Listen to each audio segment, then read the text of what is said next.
영광의 박수 올려드립시다. 할렐루야. 올해 2023년 추석은 바로 이 다음 주일로 이제 다가오고 있습니다. 추석이 다가오면 한국 사람은 고향을 그리워하지요. 나의 살던 고향은 꽃피는 산골, 복숭아꽃, 살구꽃, 아기 진달래 하면서 저 시골에 길가에 코스모스가 피어있는 그 고향길을 바라보며 어머니가 빚는 그 송편과 또한 추석 한가위에 하늘에 휘엄휘엄 떠있는 그 보름달을 우리가 연상하게 되어지지요. 자, 유대인들은 절기에 예루살렘으로 모여들며 유대인들은 하나님께 예배하기 위해 모여지고 있습니다. 그러나 한국 사람은 고향을 찾지만 히브리서 11장 13절로 16절에 보면 믿음의 조상들은 나그네와 같이 또한 외국인과 같이 그들은 이 땅에서 그들은 유리방황하며 살아가고 있음을 히브리서 기자는 말하고 있으며 그들은 더 나은 본향, 같이 한번 따라서 더 나은 본향 천국을 즉 사모하며 살아갔다고 히브리서는 말하고 있습니다. 그러므로 돌아갈래 고향 하늘나라, 더 나은 본향 하나님 나라 천국을 사모하는 우리 축복의 권속들 되시길 주의 이름으로 축원합니다. 자, 유대인들은 태양신과 바신 사이에서 오직 하나님 한 분만 섬기는 그러한 유일신앙이었지요. 그러므로 여호수아는 이스라엘 백성들에게 이중적인 생활을 다 버리라고 촉구하면서 가나안 정복을 완성한 후에 그는 마지막 임종을 앞두고 나와 내 집은 오직 여호와 하나님만 섬기겠노라. 같이 한번 따라서 하실까요? 나와 내 집은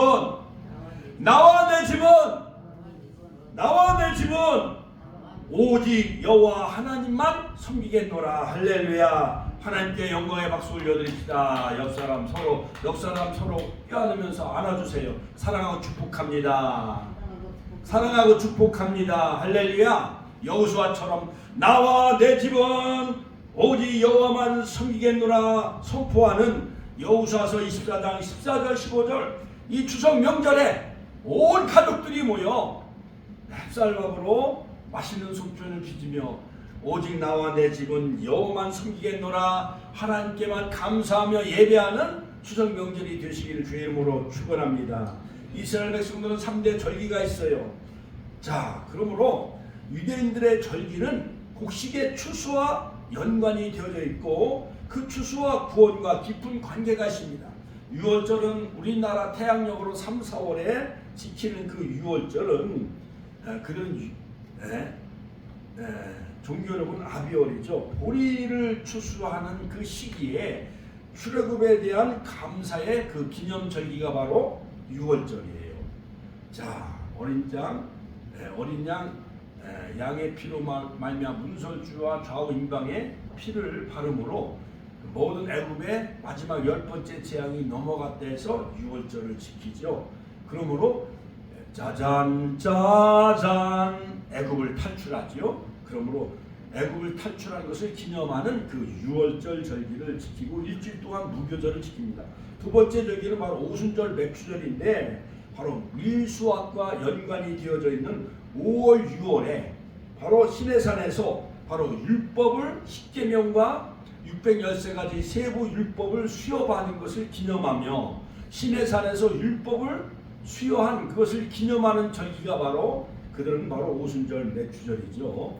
자, 그리고 가을에는 초막절, 같이 한번 따라 초막절, 수장절, 장막절은 우리나라 달력으로 태양력으로 10월과 11월에 가을의 추수를 기념하며 하나님 앞에 감사하며 지키는 절기 바로 그들은 일주일 동안 광야에 나가서 초막을 짓고 예루살렘에서 초막을 지으며 광야 40년을 초막 생활한 것을 기념하며 지키죠. 자, 아무쪼록 이제 이 8월 한가위 바로 이 추석을 맞이하면서 무엇보다도 한 해 하나님이 모든 그 과일과 곡식을 주신 그 하나님께만 예배하며 감사하는 그러한 추석 명절이 되시길 주의 이름으로 축원합니다.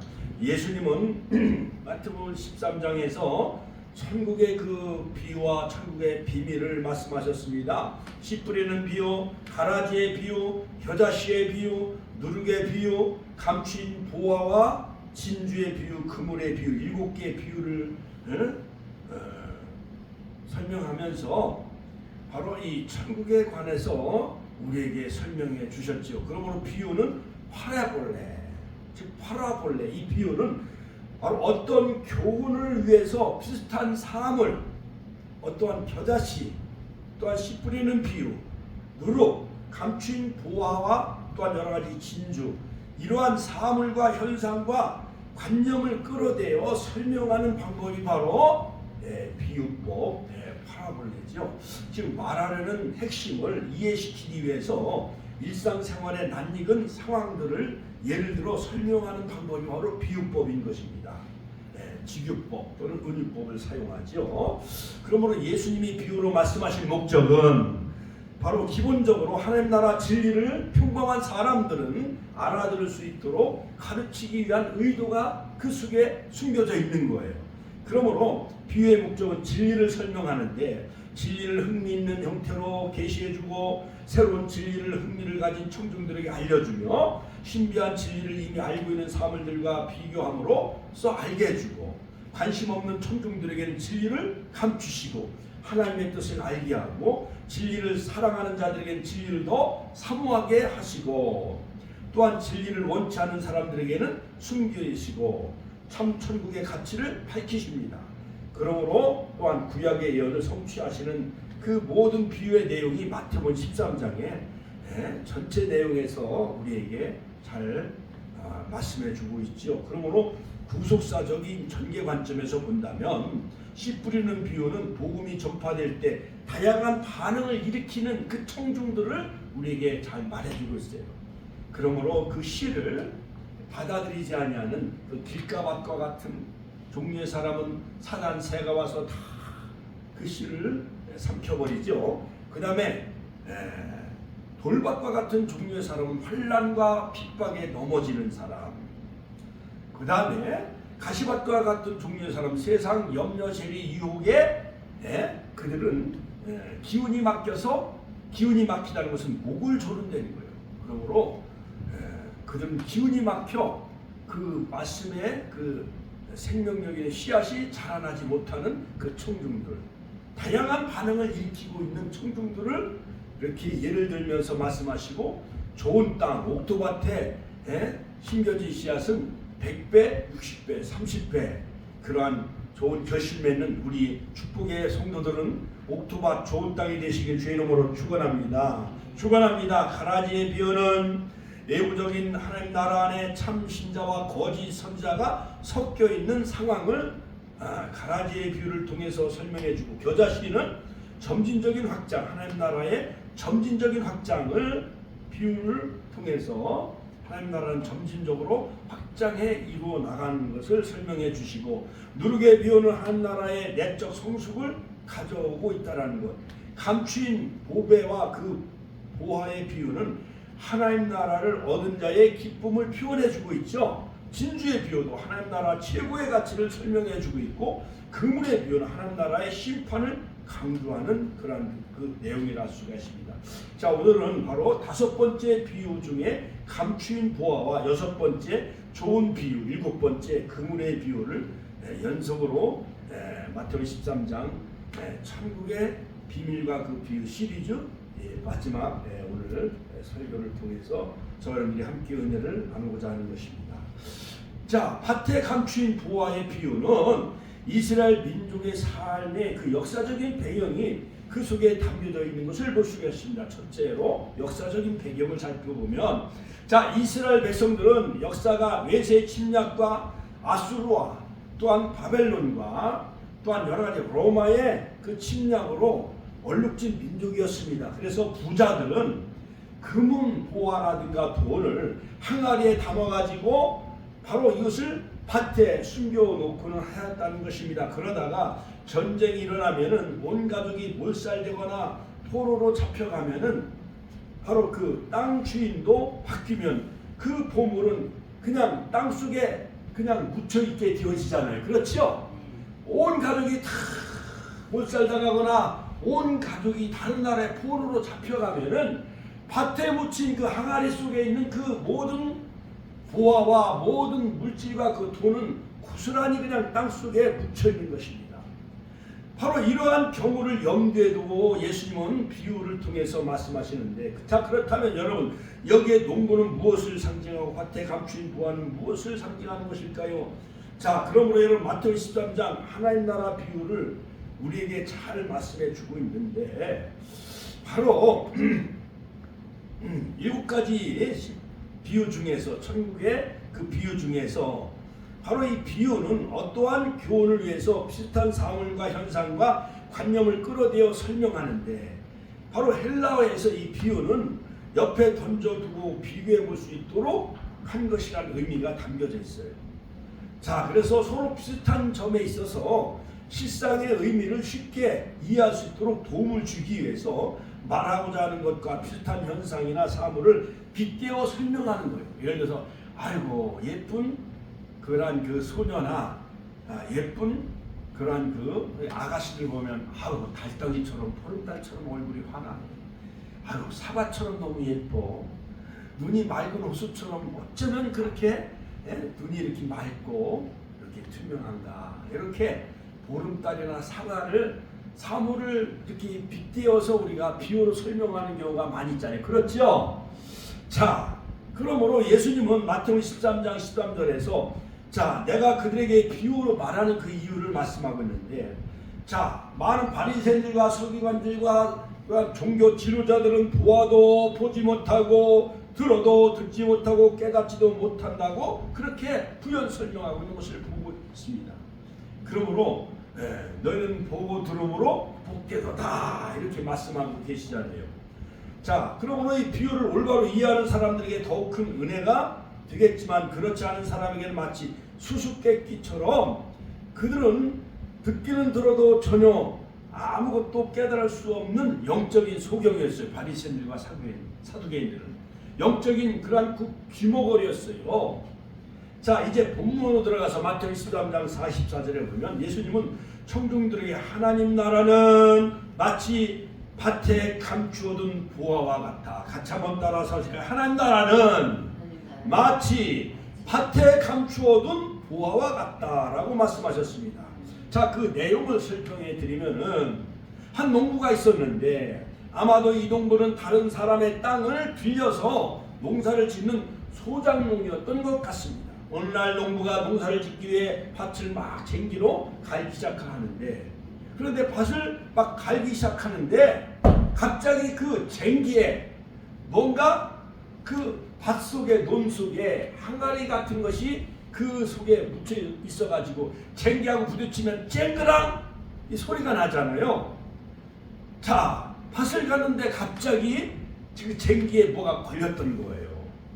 그 농부가 농사를 짓기 위해 밭을 갈아엎기 시작을 하는데, 바로 밭을 갈다가 갑자기 농기구와 그 항아리가 부딪혀 뭔가 밭에 그 숨겨져 있는 땅 속에 숨겨져 있는 것이 그 농기구의 쟁기에 걸렸던 것이었습니다. 자, 닿는 것을 느껴서 그것이 무엇인가 궁금하고 밭에는 아무리 묻혀 있더라도 돌이나 다른 그러한 그 어떠한 큰 암석이나 항아리 같은 것이 땅 속에 묻혀 있으면 퍼중한 곡식이 자라는데 방해가 돼요, 안 돼요? 방해가 되잖아요. 자, 그래서 차지 아주 뽑아서 제거할 요량으로 이 농부는 농기구에 걸려 있는 것을 이제 파기 시작을 했습니다. 갑자기 웬일입니까? 자, 밭에서 발굴된 것은 다른 것이 아니고 바로 보물 항아리. 같이 한번 보물 항아리. 보물 항아리였던 것이었습니다. 그러므로 보화가 가득히 담겨진 보물 항아리였던 거예요. 옛날 우리나라 일제시대에 일본 사람들이 우리 한국 조선 땅을 점령해가지고 그 텃밭이나 그 뒤뜰에 집 가까운 그 텃밭에 항아리 속에 막 돈을 막 잔뜩 거기에다가 담아놓아가지고 일본이 1945년 8월 15일 패망해요, 안 해요? 망해가지고 다 일본 자기 나라로 도망갔는데 거기에 살고 있던 이제 해방이다 하면서 기뻐 뛰며 즐거워했던 많은 그런 우리 조선인 백성들이 갑자기 그 밭이나 또한 뒷뜰에 또 집터에 뭐 나무를 심으려고 이렇게 하다 보니까 그 항아리 속에 보물이 담겨져 있고 거기에 일본 돈이 많이 담겨져 있어가지고 아주 횡재를 한 많은 그런 그 일화가 있습니다.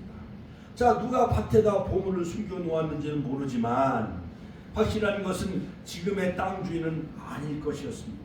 왜냐하면 보물을 묻은 밭을 다른 사람에게 경작하라고 하지는 않았을 것이기 때문이죠. 자, 그렇다면 여기 여러 가지 가능성이 있는데, 자, 전쟁이 일어났든지 갑자기 피난을 가야만 했던 이 부자가 보물 항아리를 그 밭에 묻고는 이제 돌아오지 않고 있었다는 거예요.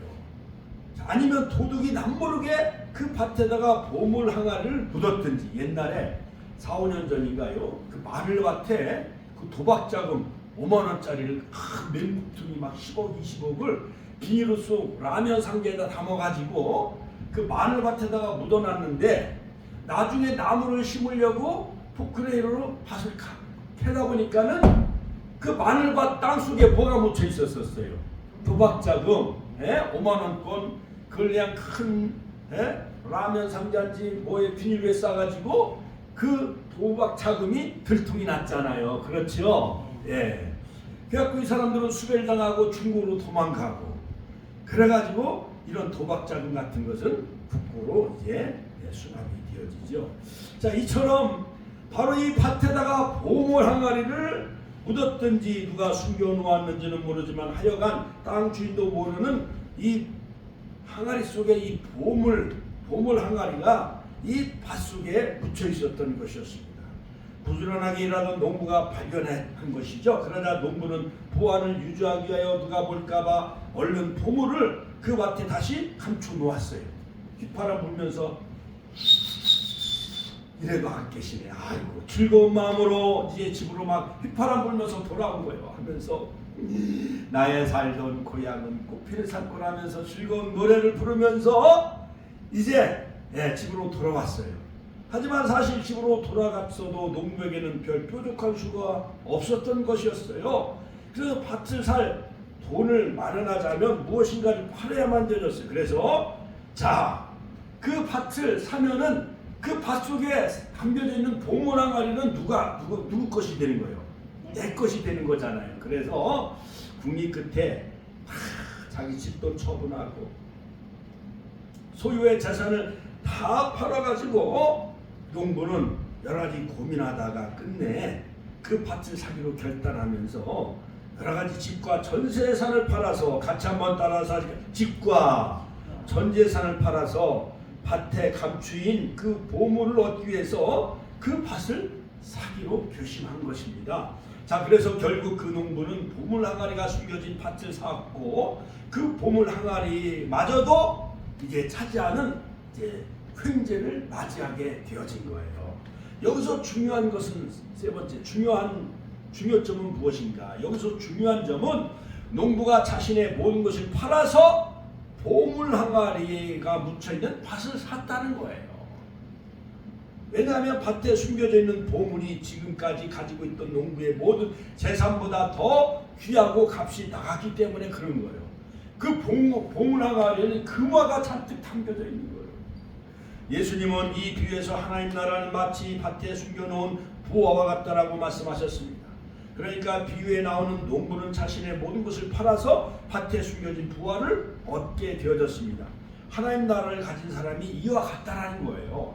마태복음 13장 24절에 보면 37절까지 예수님은 말씀하시기를 하나님 나라는 자기 밭에다가 좋은 씨를 뿌린 사람과 같다 라고 하셨고, 이어서 좋은 씨를 뿌린 사람은 인자요 결국 하나님 나라는 예수님 자신이라는 그런 깊은 내용을 씨 뿌린 비유를 통해서 설명하셨어요. 자, 그러므로 본문 말씀에서 예수님은 말씀하시기를 하나님 나라는 밭에 감추인 부와 곧 보물이 가득한 보물단지 항아리 단지와 같다라고 말씀하셨습니다.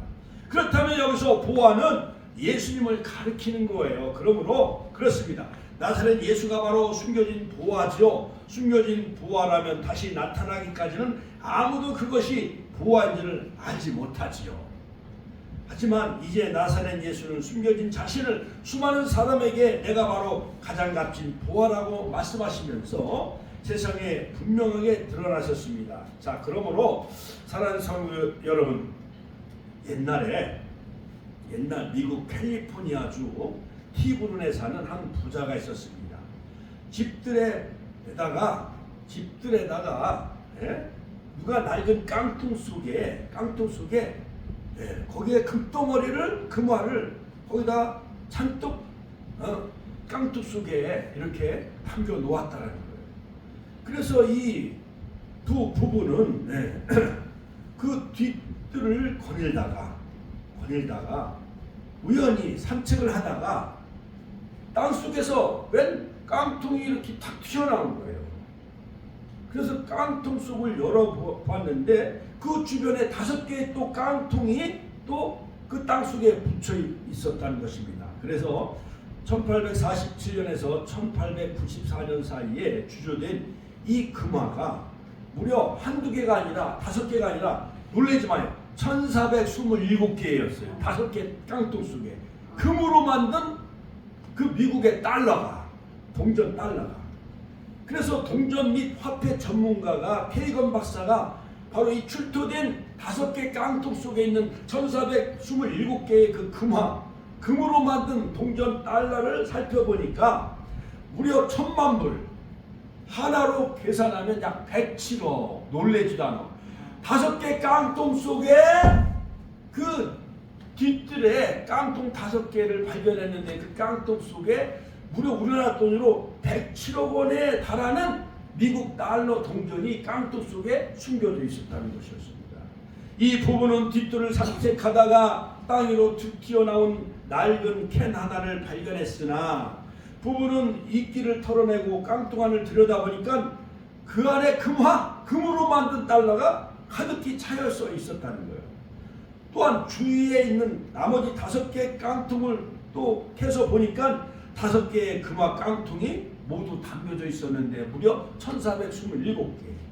조지아주 애틀란타 그 화폐 전시의 일부를 전시한 후에 나머지는 어려운 불우이웃의 돕기에 사용했다는 거예요. 무려 100억 원을. 할렐루야. 하나님께 영광의 박수 올려드립니다. 할렐루야. 윤정훈 권사님, 여기 자꾸 왔다 갔다 전도 파라솔 전도하면서 산에도 올라가고 그러다가 깡통이 툭 튀어나오고 있으면 그걸 얼른 발견해 봐요. 그 속에 금덩어리가 숨겨져 있는지 혹시 알아요? 그러니까 여러분, 새벽에도 교회 나오다가 어떠한 돌이 걸려서 넘어졌다는 거예요. 새벽 기도하다가. 그래서 이상하다 보니까 새벽에 보니까 그 돌덩어리가 막 노랗게 막 황금빛을 내면서 반짝이고 있었다는 거예요. 그래서 전문가한테 가서 발견해 보니까 그것이 금덩어리였다는 거예요. 돌덩어리가 금덩어리. 할렐루야. 하나님께 영광의 박수 올려드립시다. 할렐루야. 자, 마태복음 13장에 반복되어지는 이 천국은 우리가 죽어서 가는 천국이 아닌 지금 여기서부터 here and now, 지금 여기에서 시작된 하나님 나라 킹덤 오브 갓을 우리에게 말해주기 위함이요. 그러므로 예수님을 믿는 순간 우리는 하나님이 다스리는 나라에 속한 그의 백성이 되는 거지요. 그의 백성들의 정체성과 그 나라의 영향력을 가르치는 것인데, 바로 이 마태복음 13장에서 그렇다면 바로 이 본문 밭에 감춘 보화와 이 진주의 비유가 오늘 바로 이 하나님 나라 백성들에게 전달하고자 하는 가르침은 무엇일까요? 자, 그러면 먼저 이 진주장사를 설명하고 2가지의 공통적인 내용을 제가 말씀드리겠어요. 자, 마태복음 13장 45절 46절에 보면 값진 진주의 비유. 같이 한번 따라서 할까요? 값진 진주의 비유. 자, 이 값진 진주를 찾는 진주장사에 대한 비유예요. 그러므로 45절, 또 천국은 마치 좋은 진주를 구하는 장사와 같으니. 자, 그냥 쉽게 많은 사람들이 귀한 진주를 하늘나라라고 생각을 합니다만은 본문은 잘 살펴보면 하나님 나라를 좋은 진주를 구하는 장사와 같다라고 표현하고 있습니다. 그러니까 하나님 나라는 아주 귀중한 진주를 구하려고 하는 그러한 상인과 같다라는 거예요. 그러므로 예수님 비유를 통해서 바로 이 상인 장사꾼은 뭐냐, 헬라말로 바로 이 상인 장사꾼은 카펠로스와 엠포로스라고 하는데, 이 카펠로스는 뭐냐, 장사꾼을 의미해. 예, 저기 중앙시험에 보면 장사꾼들 많이 오잖아요. 또한 우리 henry 성경 아파트도 목요일날 보면 여러 가지 목요 장터가 있잖아요, 아파트에. 그런 것은 바로 카펠로스 장사꾼을 의미하지만은 바로 이 엠포로스 같이 한번 따라서 할 엠포로스란 단어는, 이 표현은 정상적인 그러한 그 상인을 나타낼 때 사용되는 단어가 엠포로스요. 당진상해, 이런 상해, 그 다음에 축복상해, 이런 상해, 이런 살아간다 분식, 이런 것은 엠포로스예요. 그러므로 45절 46절 가만히 생각해 보면은 앞에 나오는 구절과 입장이 다른 것을 발견할 수가 있는데, 앞장에서는 밭에 숨겨진 보화가 하나님 나라였으나 45절 46절에 보면은 귀한 진주를 찾아내는 장사꾼이 하늘나라인 것입니다. 장사꾼은 좋은 진주를 구하기 위하여 열심히 온 세상을 막 떠돌이하며 돌아다니는 사람이에요. 자신의 마음에 드는 진주를 구하기 위하여 찾아다니지 않은 곳이 없을 만큼. 자, 우리 윤장훈 목사 오늘 진주 목걸이 해고 왔어요? 안 해고 왔어요? 진주 목걸이. 우리가 몇 년 전 기아대책에서 중국의 만리장성 거기 갔다 오고 백두산 갔다 왔는데, 가이드가 진주를 만드는, 진주 목걸이를 만드는 그 공장으로 우리를 데리고 가더라고요. 그 많은 사모님들은 거기 진주 목걸이를 많이 샀어요. 자, 이 귀한 진주를 구하기 위하여 찾아다니지 않는 곳이 없을 만큼 진주장사는 좋은 진주를 발견하고, 드디어 진주장사가 그 진주를 가지고 싶은데 가격이 너무 비싼 거예요. 중국 사람들이 이미테이션, 명품을 많이 이렇게 흉내내는 그런 그 가짜 명품, 가짜 보석, 가짜 진주를 많이 팔아요, 안 팔아요? 중국 사람들은 뭐든지 흉내내고 뭐든지 그 가짜를 이렇게 많이 이렇게 해가지고 명품을 파는 나라가 바로 중국이에요. 자, 진주장사는 이 진주를 꼭 갖고 싶은데 가격이 너무 비싼 거예요. 현재 자신이 가지고 있는 것 가운데 일부를 팔아가지고는 전혀 그 진주를 살 수가 없는 거예요. 진주가 크든지 아주 그 진주가 너무 좋은 진주를 발견해요, 진주장사가. 드디어 결단하기를 진주장사는 자신의 전 재산을 다 팔아가지고 그 진주를 사기로 했다는 것입니다. 진주장사는 집으로 돌아가 자신의 전 재산을 다 팔았습니다. 그리고 값진 진주를 샀습니다. 값진 진주가 하나님 나라일 것이라고 생각을 했던 분들은 본문을 자세히 우리가 잘 살펴보면 하나님 나라는 진주가 아니라 진주장사라고 예수님은 그렇게 비유를 통해 말씀하셨어요. 진주장사는 하나님 나라가 귀한 진주를 찾아다니고, 진주장사가 좋은 진주를 찾아다니듯이 진주장사는 자신이 가진 모든 것을 다 팔아가지고 처분해가지고 귀한 진주를 샀다는 거예요. 여러분, 국회의원 뺏지 않아 달기 위해서 아파트도 팔고 땅도 팔고 많은 가족들, 많은 지인들에게 후원금을 모금을 해요, 안 해요? 많이 하잖아요. 대통령 출마하기 위해서 옛날 정든 집도 막 팔고 막 그러잖아요. 이 진주장사의 모습에서 여러분은 인류의 구세주신 나사렛 예수 그리스도의 모습을 봅니다. 바로 끊임없이 쉬지 않으시고 예수님은 당신의 도움이 필요한 사람을 찾아 나섰어요. 어부들을 찾아다니고 세리를 찾아다니고 12사도를 선택을 하죠. 자, 그러므로 예수님은 자신의 그 천국 백성을 만들기 위해서 그러한 그 좋은 그 백성을 찾기 위해서라면 때와 장소를 가리지 않고 안식일에도 병든 사람을 고쳐줬습니다. 정결예도 지키지 않는 죄 많은 사람들을 싫어하거나 피하지 않으셨어요. 예수님은 저 추운 북극에도 또한 저 위험한 아프리카에도 밀림에도 열사의 사막 한가운데도 자신의 백성을 찾아서 가는 것을 어렵게 생각하지 않았던 분이었습니다. 나사렛 예수는 답답하고 캄캄한 감옥 속에까지 찾아가셔서 자신의 백성을 찾고 계실 뿐만 아니라 화려한 궁궐에도 가셔서 자신의 백성을 찾는 분이셨습니다. 그리고 가서 당신의 백성을 찾을 때에 그에게 당신의 모든 것을 다 주고 십자가에서 생명까지 주시고 바로 당신의 백성 천국 백성을 사무시게 해서 선교사를 139년 전에 언더우드 아펜셜러를 바로 1884년 재물부왕의 부활절 아침에 바로 그 선교사 언더우드 아펜셜러를 이 땅에 보내셨던 것이었습니다. 할렐루야. 하나님께 영광의 박수 올려드립니다. 할렐루야. 드디어 깨셨군요. 진주장사가 귀한 진주를 발견하면 결코 잃어버리지 않듯이 예수님은 당신의 백성을 결코 다른 이에게 빼앗기거나 잃지 않는 분이셨습니다. 예수님이 이 땅에 오셔서 십자가에 자신의 생명 전부를 다 주셨어요. 또한 여러분들을 피값으로 사셨어요. 세상에 오실 때도 자신의 보좌를 버리시고 이 땅에 오시고 또한 우리를 천년왕국에 다 인도하시고 바로 혼인잔치에 저 여러분들을 초청하시고 청함받은 자는 복이 있다. 요한계시록 19장 9절에 우리에게 말씀하신 것처럼 다 혼인잔치에 참여하는 저 여러분들이 되시길 주의 이름으로 축원합니다. 축원합니다. 자, 그런데 이 밭에 감춘 보화와 진주장사의 비유를 통해서 하나의 공통점이 있는데 그것은 값진 보물이 묻혀있는 밭을 산 농부도 전 재산을 다 처분해서 투자해서 값진 그 모든 부화를 밭을 사셨다는 거예요. 또한 진주장사도 그 좋은 진주를 사기 위해서 자신의 전 재산을 다 처분하고 그 좋은 진주를 얻을 수 있다는 사실인 것입니다. 농부도 자신의 가진 전부를 다 팔았습니다. 보물이 묻혀있는 밭을 샀습니다. 그래야만 부활을 얻을 수가 있게 되어졌죠. 진주장사도 자신이 가진 모든 재산을 다 팔아서 값진 진주를 구할 수가 있었다는 점인 것입니다. 그래서 본문 말씀을 통해서 보면은 대충대충해서 하나님 나라를 얻을 수가 없다라는 거예요. 대충대충 졸며 잠자는 사람은 천국을 차지할 수가 없다라는 거예요. 자, 복음서에 보면 예수님도 여러분 얻기 위해 대충대충 하나님 나라 운동을 전개하지 않으셨습니다. 산과 고를 다니면서 내 자리를 왕의 그 잔치 자리를 채우라 하는 그런 그 비유의 내용도 있잖아요.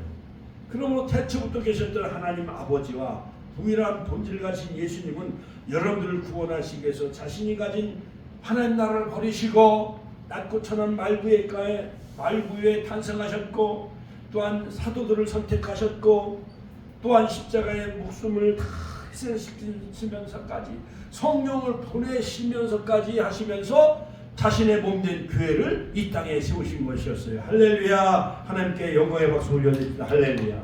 자, 이 밭에 감춘 보와 진주 장사의 그 비유를 통해서 공통적으로 우리에게 말해주고 있는 것은 뭐냐? 영적인 교훈은 뭐냐?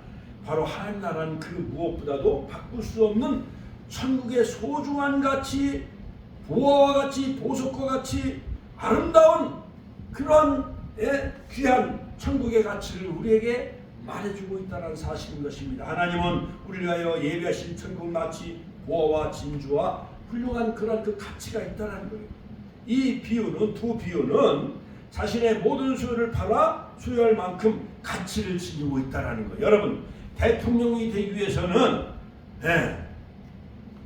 막 제주도에도 가고 막 저 농촌에도 가고 저 하루에도 막 부산도 가고 대구도 가고 또한 대전도 가고 천안도 가고 서울도 마지막엔 서울에 가서 막 마지막 유세를 해야 하네요. 대통령이 되기 위해서. 또한 국회의원 금배지를 달기 위해서는 어떠한 그 고생과 고난이라도 감수해야 하네요.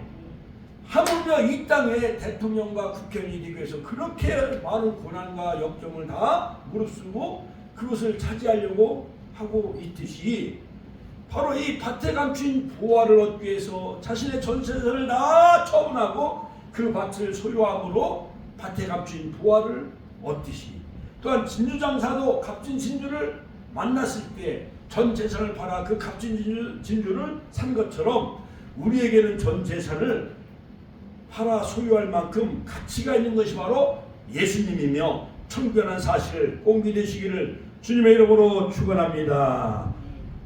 그러므로 두 번째 영적인 교훈은 뭐냐? 가치를 구현하기 위한 결단의 중요성을 우리에게 말해주고 있어요.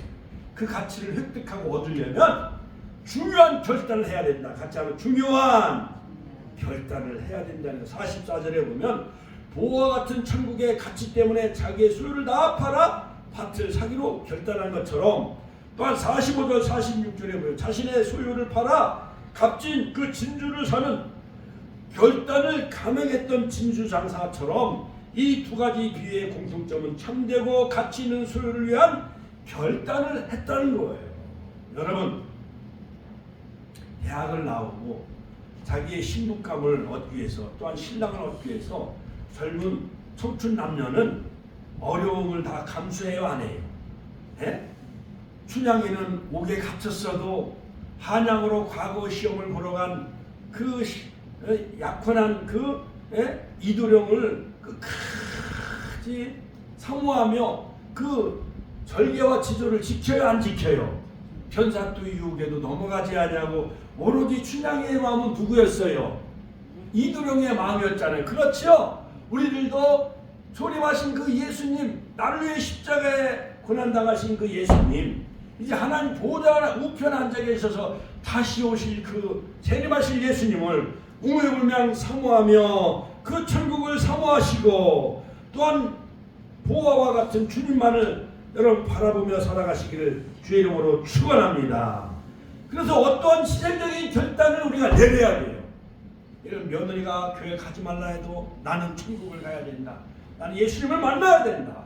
어떠한 동창회, 친목회, 또한 추석날 많은 사람들은 여기 가고 저기 가고 막 휩쓸려 해외여행도 많이 가곤 하지요. 이번 추석은 아마 엿새 동안 계속 연휴가 계속이 되어져요. 그렇기 때문에 해외여행으로 많이 떠날 거예요.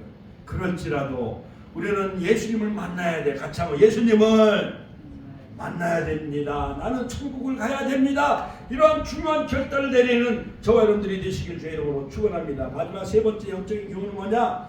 천국을 발견한 사람은 능동적으로 그 천국을 소유하기 위해서 능동적으로 애쓰고 힘써야 된다는 거예요. 바로 이 쌍둥이 비유, 밭에 감추인 비유와 진주 장사의 그 비유, 이 천국의 비유는 보화가 의외로 너무 귀중한 거기 때문에 내 앞에 등장한 이 보화, 이건 우연이지만 또 필연이었어요. 우연하게도 밭에 감추인 그 밭을 쟁취하다가 그 금덩어리 보화 하나를 발견한 거예요. 또 진주, 값진 진주를 구하러 다니다가 우연히 최고로 좋은 진주, 그것을 발견한 이 진주 장사는 우리가 믿고 찾는 노력으로 주어지는 것일 수 있다는 것, 능동성을 또 우리에게 말해주고 있어요. 내가 적극적으로 그것을 소유하려고 하는 노력이 뒤따라야 된다는 거예요. 우리는 스스로 그분을 구하고 찾고 그분을 통해 천국의 문을 두드릴 줄 알아야 돼요. 요한계시록 3장에 보면은 라우디아 교회, 볼지어다 내가 문 밖에 서서 두드리노니 누구든지 내 음성을 듣고 문을 열면 나는 그로 더불어 먹고 그는 나로 더불어 먹고 마시리라. 할렐루야. 하나님께 영광의 박수 올려드립니다. 할렐루야. 이기는 자에게는 하나님 보좌에 함께 앉게 해주겠다라고 우리에게 약속하고 있잖아요. 할렐루야. 그러한 축복을 다 누리시기를 주의 이름으로 축원합니다. 진주 장사의 그 노력이 있었다는 거예요. 그러므로 천국 백성은 자신의 인기, 명예, 부귀보다 더 중요한 예수님을, 또한 천국의 그 가치를 우리가 얻기 위해서라도 보아요 진주인 하나님 나라 가치를 확인하고 그것을 얻기 위해서 피나는 노력이 우리에게 있어야 된다는 거예요. 마지막은 바로 이 그물의 비유인데, 자, 이 그물, 바로 이 그물은 47절 50절에 보면 마지막 비유는 바로 그물의 비유인데, 여기서 예수님은 커다란 그물로 물고기를 잡는 방식을 천국의 원리에 대해서 교훈하고 계신데, 다 그물로 물고기를 잡는 방식은 아주 넓은 지역에서 그물을 설치한 후에 배가 그 그물을 끄는 방식으로 고기를 잡곤 하죠. 자, 그래서 그 그물을 끌어올리면 목적한 물고기 외에 다른 여러 가지 잡다한 미꾸라지, 또 여러 가지 망둥이 이런 것이 막 걸려들어요. 그물에. 그렇죠? 송사리도 막 걸려오고. 자, 이처럼 하나님은 교회를 통해 수많은 사람들을 우선 모으시는 섭리를 펼치시는데, 사거리길에 가서 사람을 만난 대로 혼인잔치에 청하여 오라. 마태복음 22장 9절에 바로 혼인잔치의 비유를 통해서 우리에게 잘 말해주고 있어요. 그러니까 교회는 거지가 오든 노숙자가 오든 노인이든 어린이든 청년이든 부자든 가난한 사람이든 어쨌든 교회에 사람들이 많이 모여야 돼요, 안 해야 돼요? 일단 모여야 돼요. 일단 모여야 되고 거기서 질과 양을 구분하게 되어지는 거죠.